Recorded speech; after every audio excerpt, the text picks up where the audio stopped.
Halo teman-teman semua, selamat pagi. Nah, semoga semuanya dalam keadaan sehat dan bahagia. Pada pertemuan kali ini, kelas kita diadakan secara asinkronus. Jadi teman-teman silahkan memperhatikan e-learn untuk mengerjakan challenge, untuk mengerjakan aktivitas yang dilakukan sesuai dengan instruksi yang ada. Nah, baik teman-teman, karena kelas kita secara asinkronus, silahkan boleh menyimak video ini untuk mendengarkan setiap instruksinya. Baik, saya coba share screen kepada teman-teman. Nah, pertemuan kita tolong diperhatikan ya. Ini ada di week keempat, sebenarnya sudah masuk di modul kedua, yaitu terkait dengan em, digital transformation and innovation. Tetapi kita coba eh, bawa ke minggu keempat karena minggu berikutnya yang harusnya AFL 1 karena di kelas dilakukan secara asinkronus, jadi kita pindahkan ke week kelima. Jadi kita fokus di week keempat saat ini. Nah, untuk materi hari ini kita akan membahas tentang revolusi industri 4.0, konsep dan implikasinya bagi bisnis. Sebenarnya nggak ada materi ya, tetapi aktivitas di dalam kelas.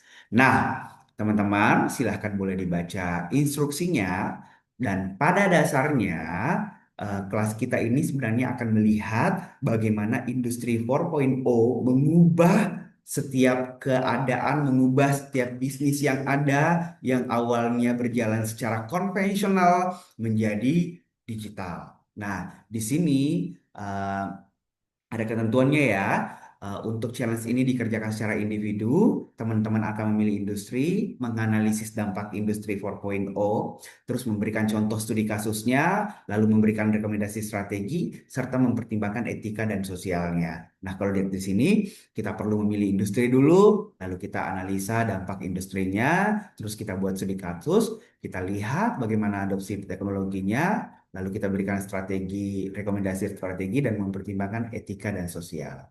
Nah, teman-teman, output challenge ini adalah laporan tertulis yang komprehensif, di mana laporan tertulis ini hanya maksimal 8 halaman ya, 8 halaman yang mencakup cover sampul, dan selanjutnya ada analisis, studi kasus, rekomendasi strategis, dan diskusi dan etika. Nah, teman-teman, pengerjaan dilakukan secara kelas berlangsung, selama kelas berlangsung ya, dan dikumpulkan sesuai jadwal, yaitu di hari Sabtu, di hari ini, tanggal 27 September 2025, paling lambat pukul 18.00 WITA. Nah, pengumpulan laporan dalam bentuk PDF. Jika teman-teman masih kesulitan untuk eh, bagaimana sih pengerjaannya, teman-teman bisa melihat instruksinya. Di sini ada instruksi studi kasus transformasi digital. Tadi saya sudah download di sini ya. Teman-teman nanti melihat pilih satu industri, misalnya industrinya itu apakah bergerak di bidang manufaktur, industri apa kira-kira, tekstil, pertanian, logistik, pariwisata, atau layanan kesehatan, atau pendidikan, boleh ya. Terus teman-teman menganalisis dampak industrinya. Kira-kira apa pengaruh dari teknologi industri 4.0. Ini hanya contoh ya, IoT, Big Data. Tidak semuanya harus dipakai, tapi pilihlah beberapa ya. Terus telah berubah atau berpotensi mempengaruhi industri yang teman-teman pilih. Terus di kasusnya kira-kira perusahaan trendsetter yang sudah pernah melakukan hal seperti itu apa ya? Boleh dicantumkan. Terus dari analisa yang ada, kira-kira rekomendasi strategi yang bisa digunakan seperti apa? Lalu kira-kira dengan penggunaan transformasi digital itu etika dan tanggung jawab sosialnya seperti apa? Nah, ini outputnya tadi saya sudah jelaskan.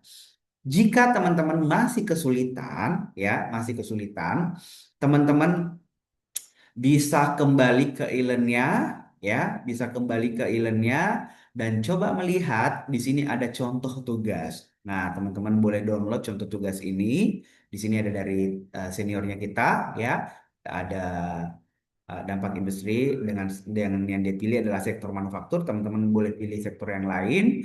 Lalu kira-kira di sini ada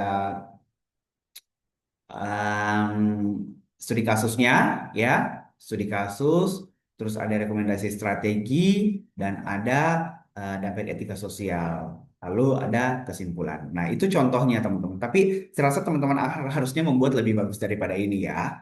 Dan teman-teman bisa kumpulkan sesuai dengan jadwal yang telah ditentukan. Nah, pengumpulannya silahkan boleh dilakukan di sini berdasarkan waktu yang telah ditentukan, yaitu paling lambat hari ini Sabtu 27 September 2025 pukul 18.00. Nah, teman-teman, sekian dari instruksi ini. Tolong dikerjakan, teman-teman ya. Ini sebagai pertemuan kita di minggu keempat jadinya ya, minggu keempat. Nah, silakan boleh dimaksimalkan teman-teman. Ini minggu keempat. Jadi nanti kalau misalnya ada pertanyaan, boleh disampaikan di grup.